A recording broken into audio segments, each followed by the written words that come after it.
Okay, guys, sorry about that delay. A little bit of technical difficulty. I want to introduce the Advanced PPC Best Practices panel, and I do want to welcome our experts. We have Joanna Lord, we have Jeff Ferguson, and we have David Rodnitzky. And from overseas, we have Dwayne Walker, who is Vice President and General Manager of our monetization business. He will moderate today. Dwayne, over to you. Thanks, Scott. Well, how's everybody doing? Everybody recovered? Nice hangovers going today. I know a lot of you were wondering where I was at last night because I was partying pretty hard the night before that. The true answer is I was hiding from you guys last night. I could not do it 2 nights in a row, so I feel great today. So but I will be out tonight. So the panel here on Advanced PPC Best Practices is what we're going to cover right now. And so the way the format's going to work is each of the panelists will give a 5 to 10 minute presentation, and then I'll pepper them with some questions here. Some have been prepared questions, some of which they don't know. We didn't pass to them beforehand. They're just now finding that out. So we will open up with some questions, and then we're going to pass it to the audience. So we're going to actually try to get through the presentations very quickly if we can, so we can get to the audience questions and we can get to the real meat of what you guys would like to cover. So just to reiterate, we have Joanna Lord from SEO Moz, as Scott mentioned, and she will be up first, followed by Jeff, and Jeff's from Fang Digital. And then we'll be followed, bringing it home will be David from PPC Associates, the CEO of PPC Associates. So let's start with Joanna and let's get going. Yeah, we can go with that, yeah. All right. Hello, everyone. Let's see if we can do this here. All right, we're good. All right, so I don't have long. I talk really fast, so I think, yeah? We're out on the left side of the room. Should we just go off the? Okay. Could all direct our attention over here. All right, so what's really good is that I'm kind of known as a really fast talker anyways, so I feel like I've been training for this my whole life. I'm going to run through top mistakes, top wins, and some tools that I really love. And I think it's going to really supplement what Jeff and David are doing well. I'm not from the agency side. I'm from the in-house background and consultant side. So a lot of my stuff will be top-level strategy that I see time and time again helps advertisers stall. So top mistakes to avoid. No one wants to be this guy. No one wants to freak out in the middle of the day, start tearing things apart. One of the first things, and let's hope the actual formatting isn't going to be a problem, but anyways, avoiding success paralysis. I think this is a thing that I see the most often. When you're an advanced PPC marketer and you're doing things really well and you're making money and month over month you're showing return, all of a sudden you start to sit and you start to say to yourself, my budgets will increase, my momentum is going, I'm going to be doing well. And I think what really needs to do is look like this. And it's up to us as PPC marketers to change the momentum of our programs. And there's a lot of things you can do that don't actually involve a lot of the tactical levers that we're going to cross that are more about strategy. Things like setting an expectation for momentum. How will it change quarter over quarter, year over year? Things like setting multiple KPIs, not just ones that are ROI specific or some of the more commonly known metrics, but things that are more engagement focused, some things that you really have to work to change. Comparing notes with advertisers. We talked yesterday a lot about PPC ARB and kind of the history of PPC.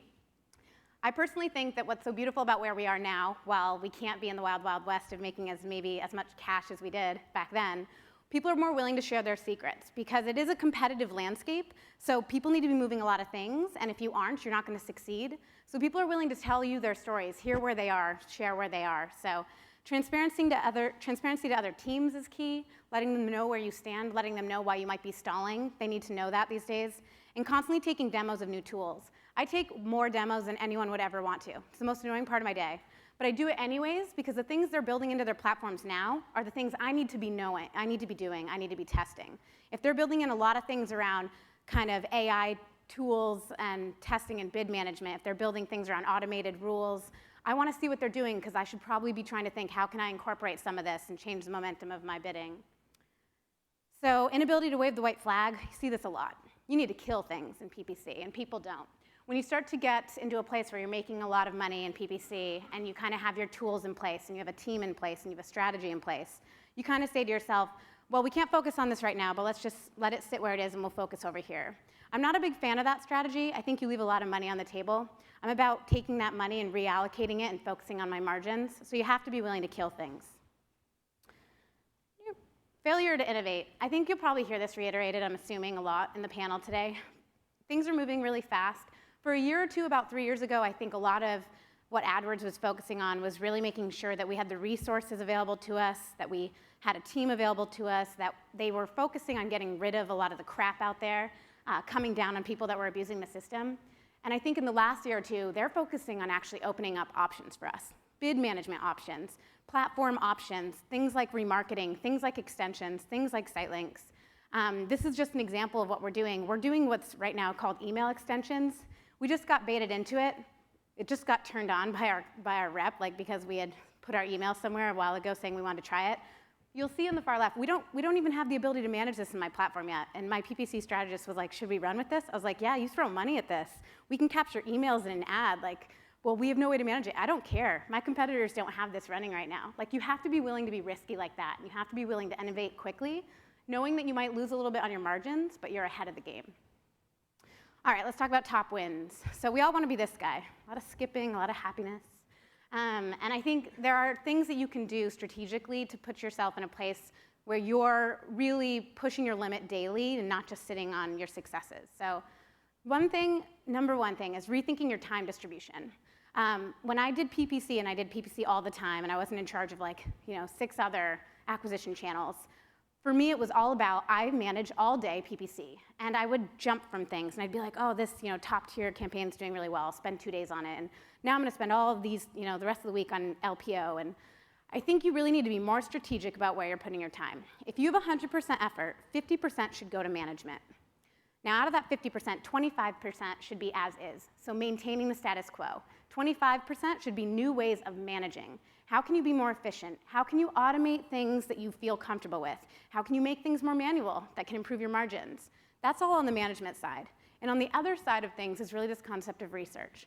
So when it comes to research, there are so many new things out there all the time. 25% of your time should be spent on tools. Like I said, I already explained my case for why I think we should constantly be looking at the technologies out there.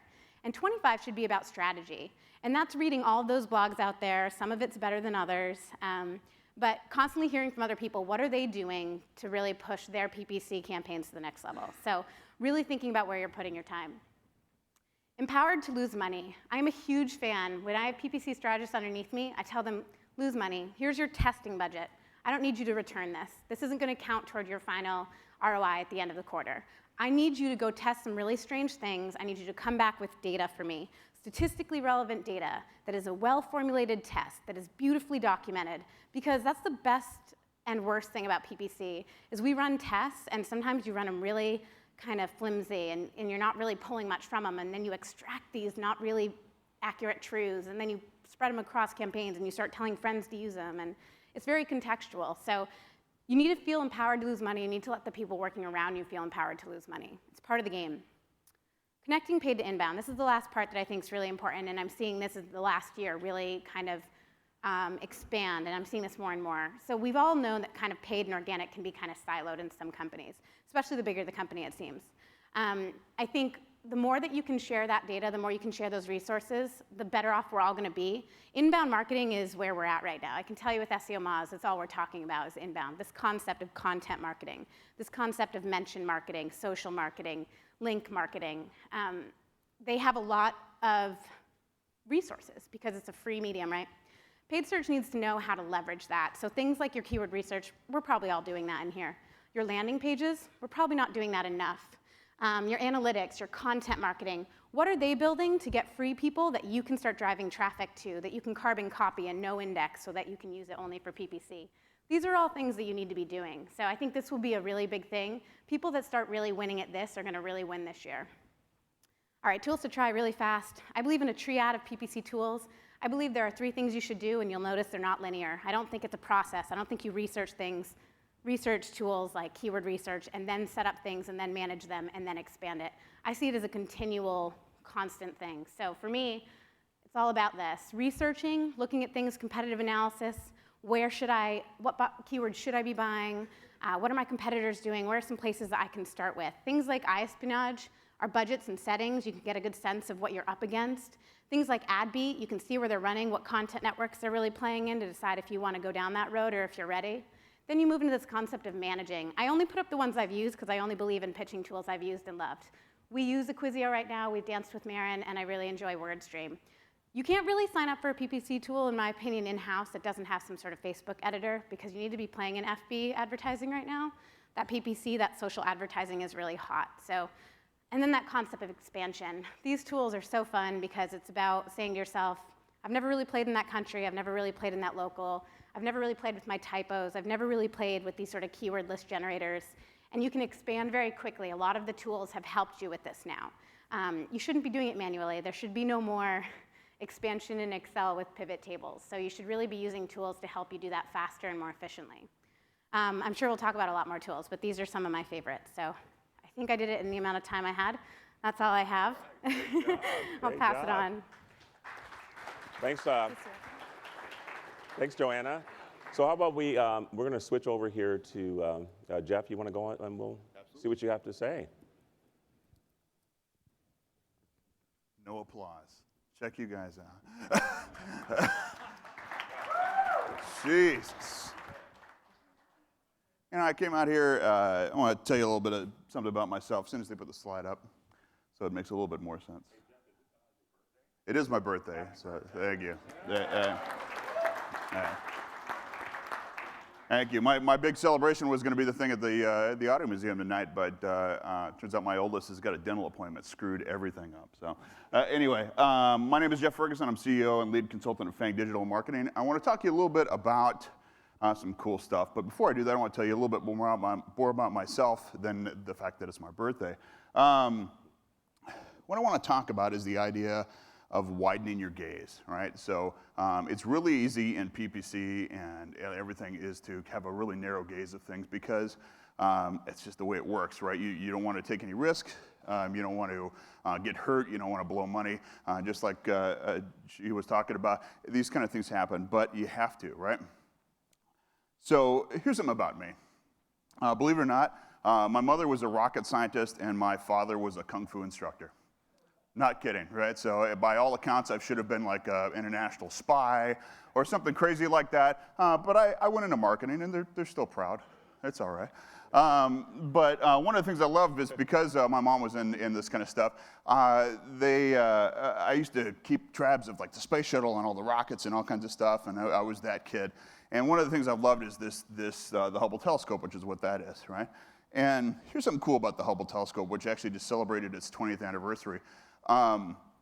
There was this dot out in space that they could see forever. And they knew, for as far as we were concerned, it was just a dot. It could have been a star. It could have been anything, right? So what the Hubble did is basically sat there and stared at it for a good amount of time. And the Hubble telescope is so powerful now that it can actually see back in time. That's how powerful this thing is. And just by staring at this thing a little bit longer and doing it, it actually figured out that there was a whole bunch of things going on. And you can see this is the picture, and I wish it actually was even bigger than this, but you can see there's entire galaxies, there's new planets, there's all kinds of stuff that was back there, and it's gorgeous. It was gorgeous, and this shot, you know, if you get a chance, look at some of the stuff that the Hubble takes, it'll blow your mind, right? All right? And that's what I want to talk about today with your data and with your bidding, right? If you go even deeper, there's some just completely beautiful stuff that's loaded inside of your data that will make you more money. That will save you money, all right? So you got to dig into the data, though. You got to get your hands dirty. You got to spend some time on it, right? At Fang Digital, one of the things we do is we go through when we take on a new client. First thing we do is like do this massive audit, right? This is what it looks like. I'm not going to spend a lot of time on this slide. Hopefully they give you everybody's slides at the end of it, and we can talk about it a little bit more. If not, come afterwards, and I'll get your card and I'll send it over to you, right? One of the things we look at is whether or not you've actually got a bidding strategy in place at all, because a lot of people don't. They actually go through, make sure they're on their front page, and they'll leave it there, right? They'll make sure that they're in the top spot, and they'll leave it there. The worst thing I actually see is their whole bidding strategy is basically wake up in the morning, look at their data, and then make little tweaks here and there, right? Stop doing that, right? You're breaking stuff, right? There's no strategy that's going to come out of anything by just making little tweaks the next morning, right? Data is complex. Data has patterns. Data has a flow, right? So we had a kernel of an idea with one of my clients, and we were informed that the account's revenue followed a very predictable day-of-week kind of pattern, right? You could see it. It was like a big herringbone. It's fantastic, right? However, once we looked into it a little bit more, the ROI for the different accounts wasn't that consistent, right? Big lesson learned here is don't trust the anecdotal data, right? So, you're going to be the first guy that gets on the scene. The guy that's been working at a company for 20 years or something like that is going to say, hey, look, it always works this way. Don't believe him. Go out and break something. Go out and dig deeper in the data, right? What we wanted to figure out was where the ROI was going. What trend was that trend really based on day a week? Because let me tell you, even though they saw that trend was day a week, they weren't doing anything about it. They really weren't making any adjustments to take advantage of it. There was no adjustments to say, hey, great, every Monday let's make sure we do this, every Friday let's do this. That wasn't even happening, right? But in my opinion, because this client was so big, it had over 17 different accounts, they touched thousands and thousands of categories, very yellow page style type of categories that all had their own distinct little personalities. There was no way possible that the pattern was as easy as Monday through Friday or Monday through Sunday. So what we did is we actually created a little thing where we took all the data for one of the accounts and came up with this little grid. And you kind of see it's a very simple grid. Down the side, it's weeks, basically 1 through 5. Across the top, it's the day of the week, right? And what we noticed is that this pattern wasn't as simple as day of the week. You can see it almost available, right? Monday isn't the same as Monday, right? It's all different. Matter of fact, that last day of the week is completely different looking. All right, that last week of the month, rather. You can see other times where certain days of the week have fantastic ROIs, and there's plenty of other ones where it completely tanks, right? Over and over again, this is happening, right? And this was just when we looked at things on an entire account level, right? Which means that their bidding was already screwy, right? So that means we needed to dig a little bit deeper. So we started pulling out individual accounts to kind of see what they look like. And all these accounts all had their different little personalities to them. ROI was better here on this time of week. ROI is different here, right? And then we just kept digging, all right? We got down to the ad group level, all right? With this particular client, we didn't go down to the keyword level because it would have taken us forever. There was too much data. And frankly, when we started to do a little bit of testing on our individual keyword data, we find it actually didn't help us any. But on the individual ad group later, we could see that we could adjust these entire ad groups. Basic stuff that you guys are used to, right? Okay, the ROI on the first Monday of every month is about here. That means we need to crank it up so we can get some more volume out of it, all right? The ROI on this day of the month is actually a little bit lower, or way lower. That means we need to pull those bids back so we can actually get the ROI where we want it to be. Now, we used ad scheduling to pull this off, but you'll notice one of the things that that kind of blow your mind with this is that kind of like, a lot of the automation tools that are out there, and they're from anybody, but I'm not going to drop any names on this stuff. Most of the times what they do is they go back and look at your Monday through Saturday kind of schedule, Monday through Sunday kind of schedule, and say Mondays always act like this, Tuesdays always act like this, right? That breaks stuff. If you notice, if you follow that pattern with these things, right, there's plenty of times where you're actually way overbidding, you're way underbidding, and it's trying to flatten things out, right? Don't fall for it. Dig a little deeper. By making these adjustments to it, we increased revenue and margin by 10% in the first month of testing. Right? That's massive for these guys because they're a multi-million-dollar Google customer. Right? Over 6 months, it increased revenue and margin by 30% and actually finally made this company profitable. They had been basically sailing along this whole time, making good money, and they were fine. The revenue was there. The shareholders were happy, right? But they could never get this thing profitable. It turns out it's because they were blowing money on the wrong terms. Right? Now, there's some other things that I'm going to have in the appendix of this, so I can basically show you how to make that your own grid for this. But there's some other warnings on this, right? And that's just if you want to try it this way, because the bigger note is about digging deeper, right? This method basically only discovers kind of intra-month trends, right? So it basically looks at all the months on a month-to-month kind of basis and flattens things out a little bit. It doesn't take into intra-year seasonality, such as holidays and seasons and things like that. Do look into those. That's another thing that's an easy one, right? Especially if you're in the e-commerce business or you've got words that are e-commerce related. Do that. Spikes can skew the data. Make sure you take those spikes out of it when you're looking at it.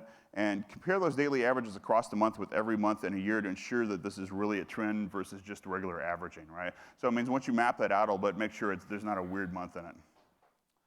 Don't get lazy with the data. Look for local trends if that's the kind of market you're playing with. And basically, the idea here is to find your own day a month, right? In conclusion, PP tactics are all about details, right? Go looking for them, and you'll find a lot of beauty out there. So, and that's it. Thanks, Jeff. Yeah. Appreciate it. Okay, we're going to switch to David Rodnitzky. David's going to give us a talk from PPC Associates. All right. Yeah, thanks, David. Of course, this thing falls off as soon as I... That's okay. Well, while I'm putting this on, I didn't get any applause from the audience, so... Yeah, What's up come with on, that? share the love All with right. David here. That's got. Thank you. You started a trend there, Jeff. I think we need a new deck. So now we're waiting. I've got some domain names. If anyone's interested, just come up afterwards. Start an auction, right? I think I had backstreetboyssuck.com, but it's not really very valuable anymore. I thought at the time it might be worth something. Okay, so since I've only got 8 or 10 minutes, what I would normally do in a presentation is to talk a lot about what I call the sort of 7 habits of highly effective SEM. I think you might say that one of the first mistakes people make with paid search is they think it's all about keywords or it's all about bidding. And as both Jeff and Joanna have mentioned, there's a lot more to SEM than just the keywords you buy, the landing pages, the ad text, et cetera. It's all very important. But because this is a pretty short presentation, I'm only going to spend time on 3 of these, the keywords, ad text, and landing pages. And just I tried to just come up with a couple of good sort of high-level tactics that could be valuable that you can immediately use to improve your paid search. So the first thing I want to talk about is keyword mistakes. I think the first thing to say about keywords, which is a mistake a lot of people make, is the truth is that a keyword is basically a fiction that was created by Google. Keywords don't really exist. If you buy the keyword, sell my domain, what you're really buying is a grouping of queries that Google matches to the keyword. So there are many different match types that we'll talk about in a second, but effectively, at the end of the day, what you want to optimize when you're doing paid search is the actual query that a user types into the search results that gets matched to your keyword. So this just shows you, it's hard to see, probably can't see it unless you're in the front row, but if you go to your keyword tab in Google, there's a little button that says See Search Terms. You can click on that to see the actual search terms or the queries that were matched to an individual keyword or across your whole account. And when you do this, you start to see some really interesting data about what Google's matching you on. So this is actually from one of our clients selling movie posters, and they bought the word dragon tattoo poster. They bought it on Broad Match, which we'll talk about in a second. They got matched on dragon picture, I have to look, poster of Asian dragon tattoo, red dragon tattoo. So these are people who are either looking for a different product entirely or actually looking to get a tattoo. And if you don't think about that, if you're just buying keywords and you assume that that's going to you find a smart keyword that's going to drive success, you're going to be in trouble. The next sort of keyword myth or mistake people make, I think, is chasing the long tail. So there was a notion 5 or 6 years ago that the long tail was how you made a lot of money in paid search. So just to give you an example, I used to run mortgage paid search, and I used to go to the Census Bureau, and I downloaded all 22,000 cities in the United States, and I appended those city names to the word mortgage rates. And that was great, because if no one else was buying the word Adair, Iowa mortgage rates, population 50, I'd be the only person to get that click and make a ton of money. Pretty much doesn't happen anymore. First of all, Google Instant Search has reduced query length. Second of all, Google's broad matching algorithm has made it very difficult to be the only person showing up on a keyword. Google now has inferred geo-intent, so even if you don't type in the word Adair, Iowa mortgage rate, if you're in Adair, Iowa, you're going to still be matched on the geo-targeting. They've corrected misspellings, et cetera, et cetera. So my recommendation is instead of focusing on having 100,000 keywords in your account, focus on the 5 to 10% of keywords that drive most of your revenue and sculpt those keywords. We call it keyword sculpting internally. And what that means is put those keywords, put a top-performing keyword, really a top-performing query, in its own ad group with its own ad text and its own landing page. You'll have much more success winning on the top keywords than you will trying to find those hidden keywords that no one else has discovered. So this leads me to the next point about keywords that a lot of people make mistakes about, which is match type. So Google actually technically has 5 match types now. Most people are familiar with broad match, which can match you on synonyms, phrase match, an exact match, and most people are familiar with negative match as well. There's a new one called broad match modified, which we actually use quite frequently. The bottom line is if you buy keywords on broad match, you're basically giving Google carte blanche to match you on any sort of ridiculous synonym they can come up with. Just to give you an example, we have a client called EchoSign. EchoSign is an electronic signature company. We bought their brand term, EchoSign, on broad match, and we got matched on E. coli and on sign language, which have nothing to do with what they're doing. But the crazy thing is people actually click on that. Someone's looking for E. coli, and they click on an electronic signature solution. It doesn't make any sense, but Google just made money on it. You just lost money. So our recommendation is to buy keywords on broad match modified, and we call these bait keywords, just to find out, see if you can get Google to match you on something interesting. Find the ones that convert really well, put them on exact match, the queries, not the keywords, and then put them into their own targeted ad groups. If you spend too much money on broad match, I guarantee you you're losing money in your account, and you're just giving money to Google. And no one wants to do that, unless you're a Google investor.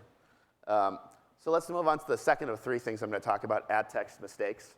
I'm trying to talk as quickly as Joanna, but I think I might be beating you.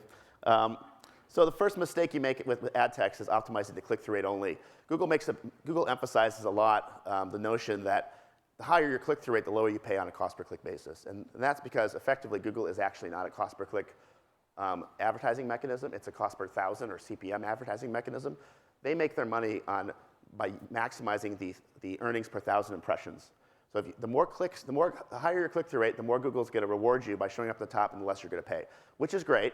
And you do want to show up for your top terms, but you don't want to mistake getting a high click-through rate with winning the war. What you want to do is you want to optimize for both high click-through rate and high conversion rate. So as an example, let's say that I'm selling this electronic signature service. I could put an ad up that says, free pictures of Lady Gaga, click here. And I'd probably get a 30% click-through rate. Would anyone buy my electronic signature solution? Of course not.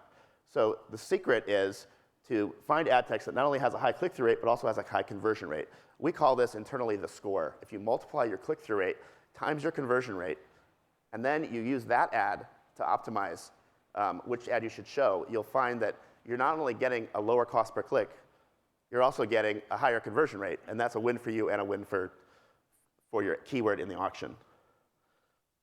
Another mistake that people make is, and I hate to say this, I mean, Google basically pays my salary, but let's just say trusting Google is sometimes a mistake. There was actually a good post on Perry Marshall's Facebook page today about whether you should ask Google for advice, the AdWords reps for advice, and the answer was resounding no from everyone who chimed in. But in the ad text settings, your campaign settings, you can choose even rotation or optimize to my best performing ad. A lot of people choose even rotation thinking, well, I'll just test new ads and I'll just get even rotation, and then if a new one shows up that works well, I'll run that one. What Google really does is they don't really believe in even rotation. If you have an ad that's been serving for months, and you test 2 new ads, and you expect those 2 ads to get 33% of the impressions, they're not going to get 33% of the impressions. And in many cases, they get like 5% of the impressions. Very little opportunity for you to prove out those new ad text. So the couple ways you can do this is Google has a tool called AdWords Campaign Experiments, which allows you to sort of skew the numbers.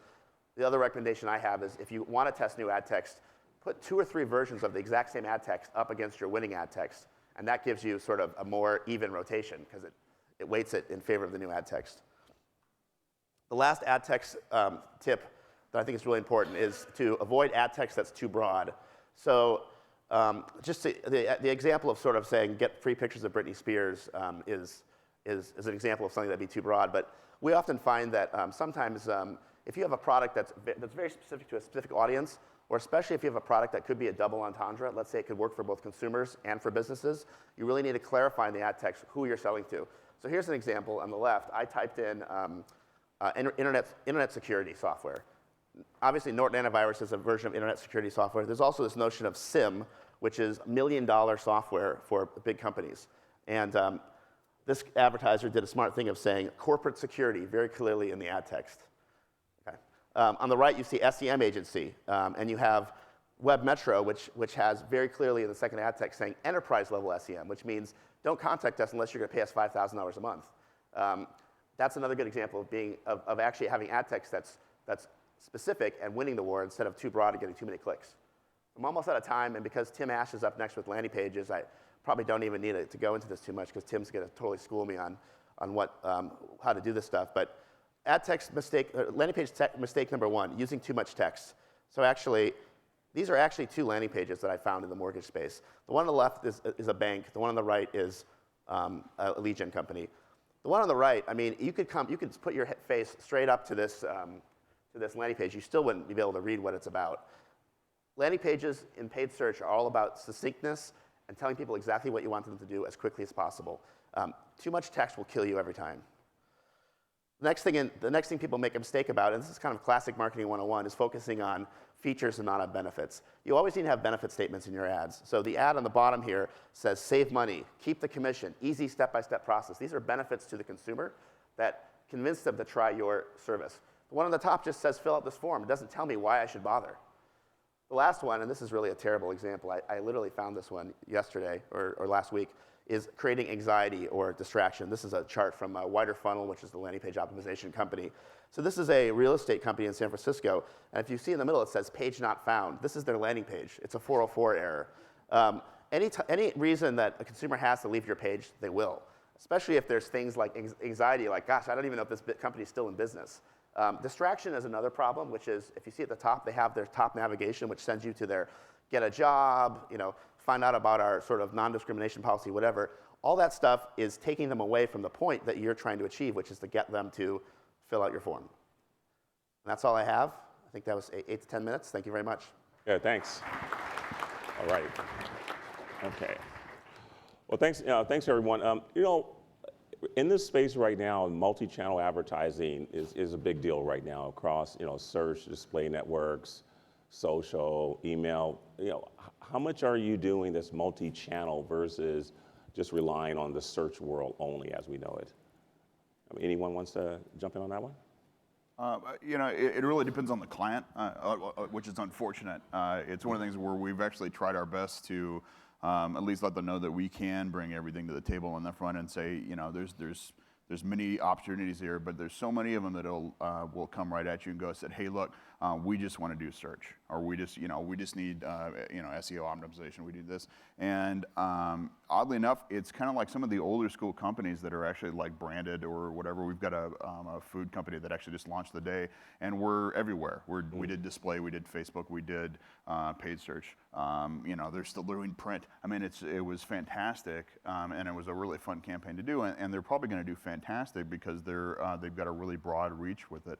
But all too often, again, I've got somebody inside that says, he goes, I need a paid search campaign, and that's all they're doing. It says, hey, look, it'll be the best paid search campaign you've ever had because but it's like you really need to widen that funnel. Widen your net a little bit, yeah.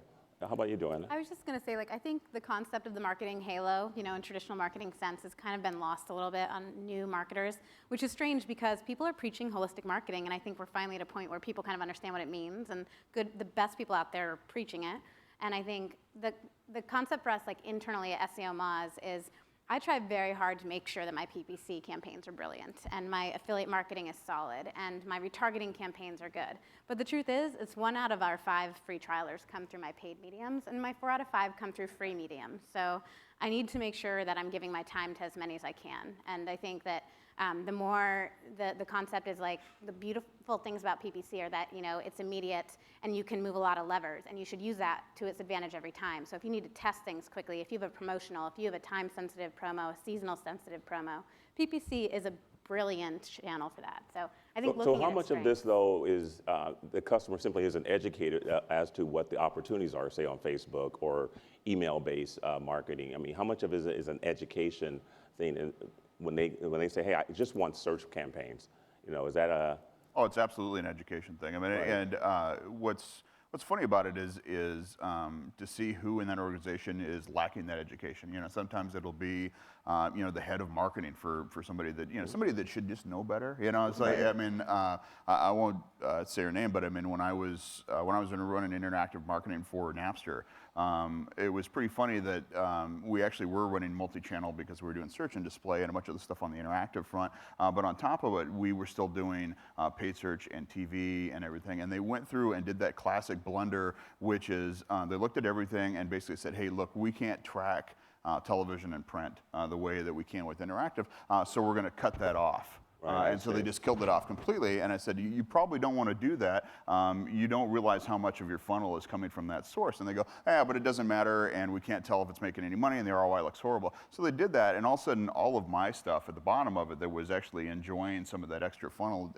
all the cost pers shot up, right? Your cost per clicks didn't, but your cost per acquisition went through the roof, and all your traffic for organic went to hell. And just one thing after the other starts falling apart. And then, of course, they come after you. It's like you made some kind of mistake. What are you doing wrong? What did you screw up? And it's kind of like, no. You guys cut the top of the funnel off this thing. And that's something to where you would think somebody that, back then had made it to the level of VP that had enough experience with both old school and new school would know that that's the way this kind of stuff works. But it still happens all the time. So you're saying there's no connection between title and intelligence then? No. Oh, okay. I just want to make sure. Hey, David, let's pick on Google a little bit. Yeah. What do you think there's a lot of confusion around quality score? People talk about it in so many different ways, and I know you've done a lot of writing about connecting keywords to very specific ad implementations and so forth. Can you maybe help the audience understand that a little better? For the most part, I think quality score is a red herring. I think there are entire books that have been written on how to master quality score, and if I wrote a book, it'd be one sentence long, which is improve your click-through rate. Quality score is a means for Google to, just like everything it does, to optimize its revenue. They call it their, I think it's called their revenue rank, is the actual algorithm they use to determine who's ranked in the search results. And if you improve your click-through rate, Google assumes you're relevant, and Google knows you're making more money. So we actually, when we look at our accounts, quality score is pretty much the last thing we look at. Now there are situations where you may have a client that has a quality score of 1s across the board, and that may be, that's usually an indication that they've been manually slapped by Google. Mm-hmm. And that's a situation where you need to go to your Google rep and say, I need an introduction to the policy team so we can correct this if it's deserving. But I think that anyone who spends their time on quality score is mostly wasting their time. Got it. But what about this idea that you hear people say, well, you know what, I'm gonna buy my way through a great quality score, right? It's all about how much money you spend. It's about who your Google rep is. All these different things that people point out. What's your take on that? I think that assumes that Google has like dumb engineers who aren't programming the algorithm correctly. Google has said this many times that click-through rate is normalized by position. So if you bid to the top position and you suddenly get a 20% click-through rate, and then you suddenly bid down to 5th position and think that Google's going to give you that credit from 1st position, that assumes that Google's dumb, basically, and they're not. And for that matter, you look at account history is another thing that people bring up a lot and say, oh, I can't turn off my account, or I can't move it to another ad group because my account history is going to be ruined. And it used to be 7 or 8 years ago that account history could last for like 7 months. Like literally, a click-through rate account history could be months and months of value. I think today it's about 7 or 8 days. And again, that goes back to this notion that Google is trying to determine statistical significance as quickly as possible so they can serve the ad that's going to make them as much money. And if they use 7 months of data, or if they have some quality score mechanism that rewards people for gaming the system, they're losing money.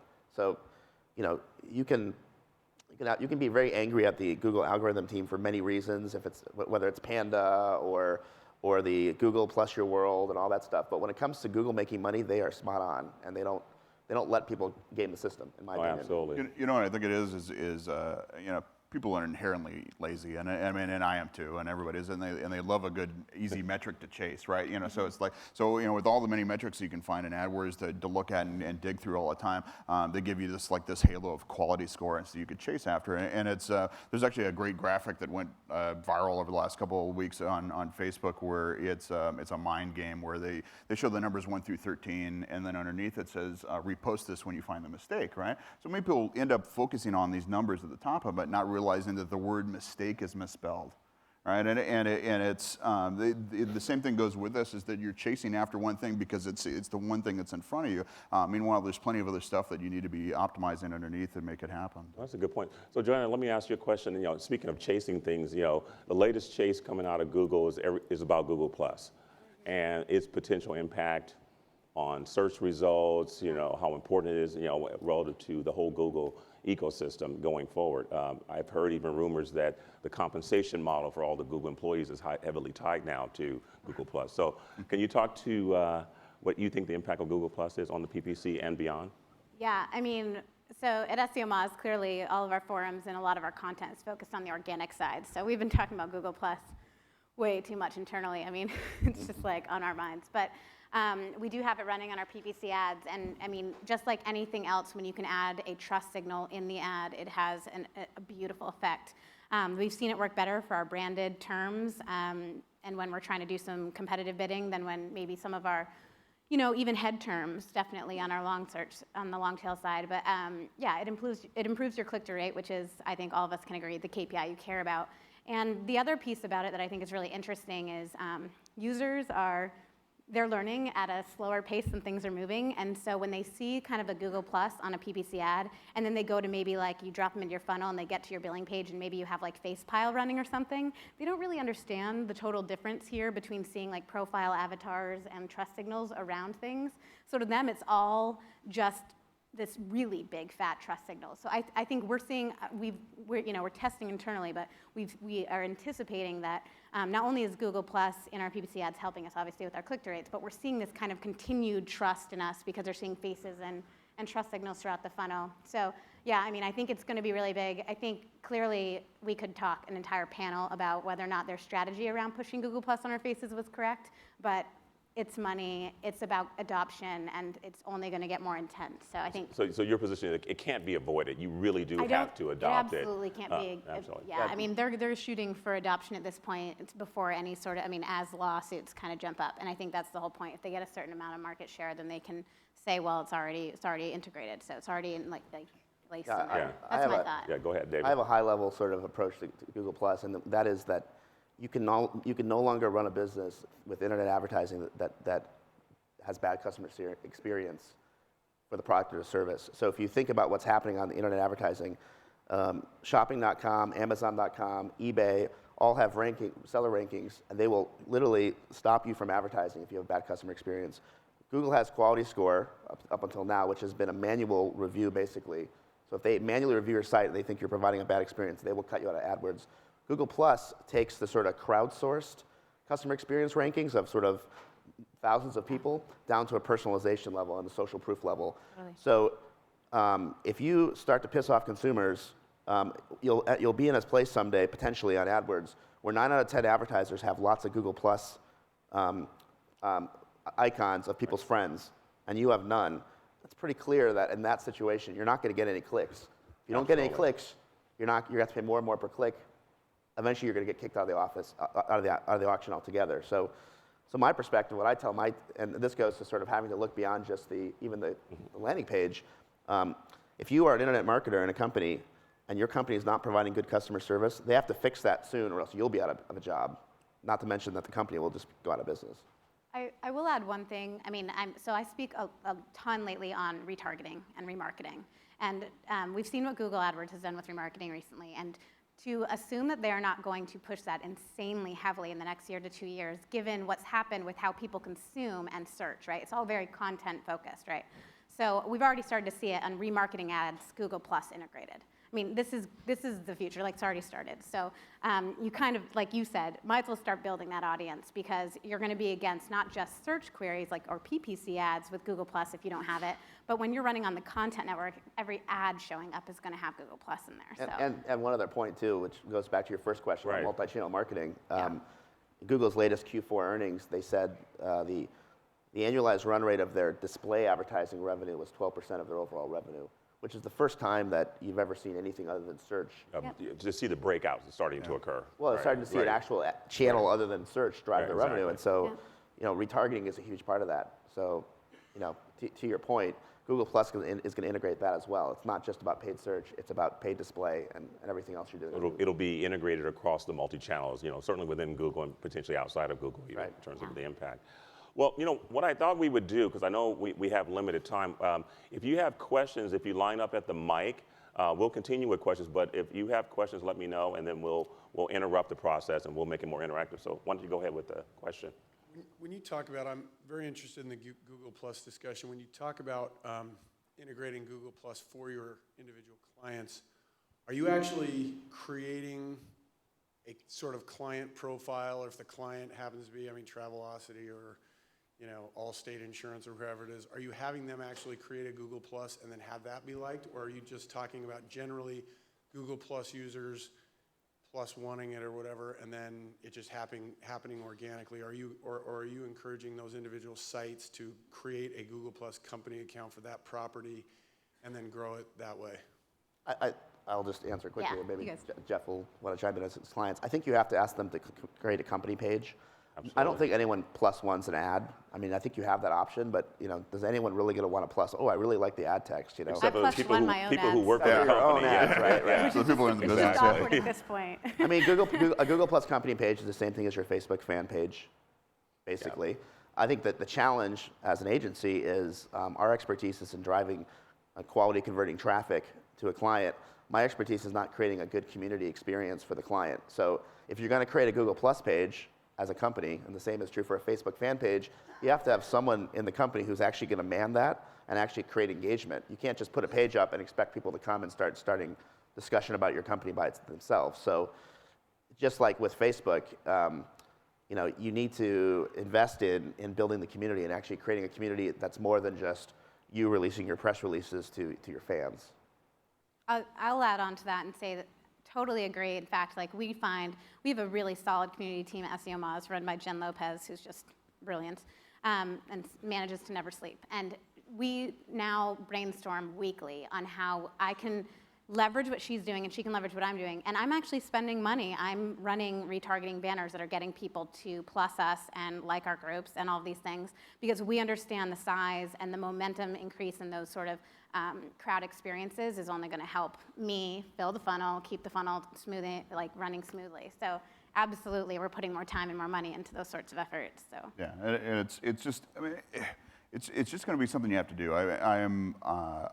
It's funny, I guess if you're out of this business or if you're not a company anymore and you're just like that person, you can still have that weird opinion where you're going to go, hey, look, I'm not joining another social network. I'm not doing that. That's fine. You're just a person that's not going to do that thing. But if you're a company now, if you're trying to play in this field, it's not even an option anymore, right? You can't opt out of it. One of my clients, we had to drag kicking and screaming to get their Facebook page set up, their Google Plus pages set up, and it's like, we really don't have the resources for this. We don't have this. We'd have to hire somebody. I said, fine, I'll do it, right? I'm just going to take a minute. I'm going to put your logo. I'm going to create these pages. We're going to get up there. But you can't not have these things because one, everything's kind of now integrated, especially Google Plus, but and Facebook ads are the same thing. Where it's all going to be worked together, and they're not going to let you have that option anymore. So just do it now. And get in early on it. So. Basically, we really don't have a choice. It looks like we have a choice, but this is something we're really going to have to do. Hey, let me throw you guys a slight curveball, probably outside of something you might think about in your day-to-day lives. But domainers, a lot of domainers are moving from, they're looking beyond parking. They're looking at building out domain sites. So they jump into the abyss of I'm going to build a website, not even really knowing what that means, right? Not maybe understanding that what they're really saying is they really should be trying to build a web business, not a website, right? But all of a sudden they get hit with they build their site, they're feeling good to get a little bit of ranking, then they get slapped with a Panda update, and they get slapped again with the page algorithm, that layout algorithm that just came out that deals with ad density and all these kinds of things. Do you think that domainers can make the leap or should make the leap from what I'll call standoff parking a model to full website development? And how much will Panda and page layout algorithms and so forth impact all that? Or do you guys even think about that kind of stuff, or is that someone else's issue?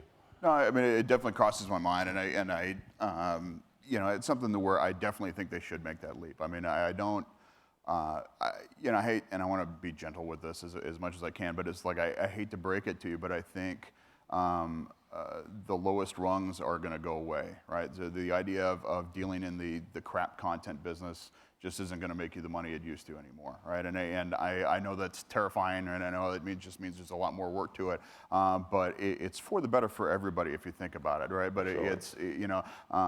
Everybody lost their minds when Panda came out. Everybody lost their mind when the Fresh App did.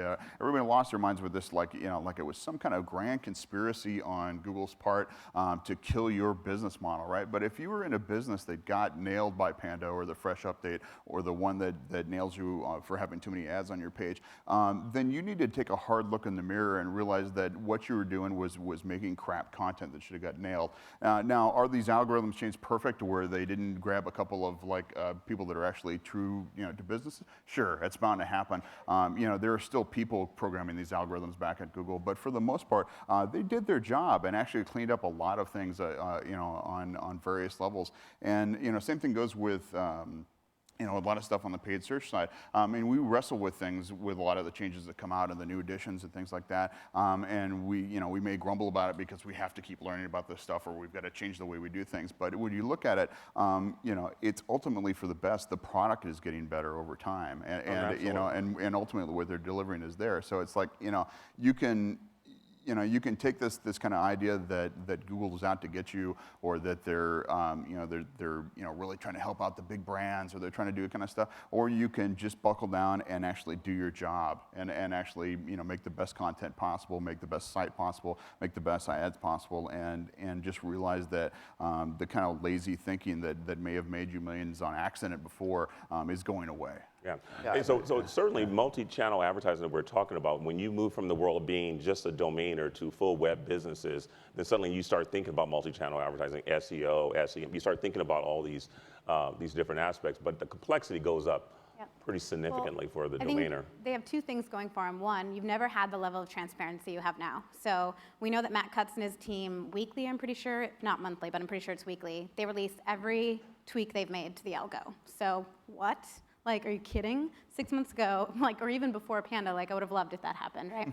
So they had a demand for it. So there's the transparency into the changes. So that's awesome. Then you have just an improvement in tools and resources and technologies. So you're seeing more and more of these companies like Raven, where they were focusing maybe solely on sort of a technical SEO tool, integrate with a lot of other tools that are promising a more inbound experience, right? And I think that if you're coming from the domaining experience, now you're saying to yourself, I need to be aware of a lot more things that maybe I haven't danced in before. You've never had so much available to you to do it, right? Right, no, that's a good point. So I think that's going. I would just add, too, that, I mean, if you look at the history of the internet, that over the last, let's say, 14 years that commercial internet has been in existence. In the early days, there were tons of arbitrage opportunities, right? I mean, you could just put up any domain and find a way to make money at it. And the same was true for paid marketing, too. I mean, you could basically have a very thin affiliate site. I mean, I did it. I had a wrinkle cream site in 2008 that made $100,000 just doing wrinkle cream reviews. It was you outranking me on wrinkle cream. Yes. It was you. Yep. Yeah, it was a .pro, too, actually. It was a TLD, weird TLD. But I think what's really changed, and this goes back to sort of the whole customer experience thing, is that lead gen 1.0, domain 1.0 was what I described as slash and burn marketing, basically. Get someone to my site, make as much money from them as I can. I don't care what happens to them because I live in Boca Raton and I have the homestead rule protecting my house, right? Lead gen 2.0 is build something that is going to have lifetime value for your business. Give a reason for consumers to come back. If you look at Amazon as an example, Amazon lost money for many, many years because all they did is they focused on service, and they focused on ease of use, and they focused on creating loyalty among customers.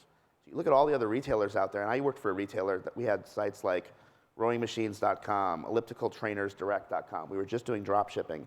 And we would close one sale, and that user would never come back because it was a pretty terrible experience. Amazon could charge, Zappos is another example, they can charge more than other companies now because they have that loyalty. So if you're a domainer and you have a good domain, and you're just sort of making money off domain parking, and you're not giving anyone reason to come back there, over time, Google's going to close their domain park if they haven't already. They're going to update the algorithm. I've always said that Google doesn't like middlemen. And unfortunately, as an agency, we're sort of middlemen too. So it's kind of a love-hate relationship with us. I mean, they tolerate us basically. Right. So I don't think Google likes domainers, and I don't know that there's a space in Facebook for domainers. So find a way to create stickiness with your audience so that you don't have to rely on these 800-pound gorillas who are looking to sort of get you out of the equation. Well, let me ask you guys one last question, which is, do you believe that if the domainers lined up here and said, hey, by the way, domainers have money. I will tell you that there are some people here who they're not just drunken sailors. They really do have some serious, capital. If a domainer lined up and said, well, teach me the business, teach me how to take my great domain. You're an expert in multi-channel advertising or PPC or retargeting. Most people would be like, what the hell is retargeting? Not realizing these ads that are following them all around, that's what it's all about. But do you think that you could teach a domainer to move from domaining to full-scale web business using multi-channel advertising and really make money? Is it a discipline that can be taught? Well, first of all, if they have money, then of course I'll spend time with them. Brutal honesty. Yeah, valuable point. No, yes, you can. I tell people that online marketing, there's no secret sauce. As I said, I could put my crystal ball, could put a magic hat on, or my crystal ball on my hat, and you can come up to me and say, what's your business? And I could predict what 10 keywords drive 90% of your revenue on paid search. There's no secret. The secret, though, is you have to have a great experience. You have to have a great product. So you can't just put up a website with sort of a product that has half the economic monetization of your competitors or doesn't have a good user experience and have the best search engine marketing or online marketing in the world to make it work. It's just not going to work. So it's about you have to have a great demand generation, you have to have a great conversion funnel, and you have to have a great product. If you don't have all three of those, then there's no amount of training that can save you, in my opinion. That's very good. Yeah, I think it's really all about the work, right? It's you got to do the hard work. Yeah, Guy Kawasaki, I talk to him every now and then, and we've been trading stories about about our kids and everything. Now that I have kids and everything, and one of the things we're agreeing on is kids are freaking brilliant now. It's crazy how brilliant kids are like that. But what you really have to pound into them now is not so much like the go be brilliant. It's the go do the work needed to get it done. And that's the same answer for just about anything if you think about it. But for the domain business or any of these businesses is that you're going to have to put the work in to get this thing done. So if it means taking those extra steps, or it means actually coming up with an actual business program or an actual marketing plan or things like that, all this stuff that people every year swear that it's the 2.0 or it's the new economy or something like that. That just because things are kind of like in a shuffling period, it always goes back to the stuff that has to make money. That as far as being profitable and making revenues and cash management, all that kind of stuff. It all needs to get done, and even though you hate it and you think you can get out there and do these quick things, it's not going to last. Yeah, if you're a tiger mom, aren't you? I'm not. Well, you know what? I'd like to, unless there's any other questions, I don't think there was anybody else at the mic. Is there any other questions before we wrap up? Yes, we'll go to the mic, please. Will Google ever combine search with a retargeting cookie? Like you search that query and I've seen you before. Will they ever combine that? I think they will. Absolutely. So first of all, they have a beta right now that's basically lookalike retargeting. It's a private beta, but basically what that means is currently you can retarget your users. Now they're saying you can retarget people who look like your users. So that's the first bridge. People who have similar makeup. Similar behavioral makeup, yeah. So I think there's no question they're going to do search retargeting. It's a no-brainer. And Yahoo and MSN do it already. Yeah, I think their move around the not provided data and what they chose to do with that and keep kind of that data hidden was a direct smack kind of at a lot of search retargeting sites out there that are kind of basing all of their data. That's third-party data, right? It's off of different sites that they're buying. And what they're doing is they're buying, when you're seeing the vendors out there that are doing search retargeting, they're buying data from these meta sites, and they're buying their GA source data too. So they're like two removed, like data that's happening, behavioral data on the site, and data they're getting from GA. GA is trying to cut off that vein and say, well, I'm going to do some not provided stuff so that not everyone has the full picture that we do. That was the biggest step toward knowing that they're going to start offering it on their own. And they kind of have to, right? Because that's going to give them the best capabilities of charging us the money that we would want to spend for that sort of data. So I think it was a smart move on their part. Absolutely. And you guys at SEO Moz, you've rolled out retargeting. I mean, Yeah, we spend a great deal on retargeting. In fact, a year and a half ago, I actually did site sponsorships and I did a lot of partnerships, and I pulled all that money and reallocated it to retargeting. So we do a couple occasional kind of hard display buys, but for the most part, I do all retargeting. Which is why Rand Fishkin follows you around the internet. Yeah, all of you are being followed right now. You know. So yeah, I mean, we've seen great success with it. So. Well, I'd like to thank our panel. I think it was a great session. We really appreciate it. Thank you.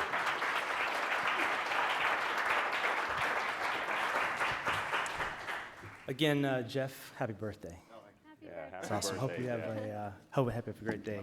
To all the panelists, that was great. Honestly, of all the panels that I've sat in so far, that was riveting. So thank you for your participation there. So lunch is served, and we're going to be doing it outside by the fig tree. So please make your way out and enjoy lunch. And for those of you that are participating with Dine with the Experts, that will be held in Malibu Bungalow, which is out in the center island. And then we'll be back here at 2 o'clock for the afternoon agenda. Thank you.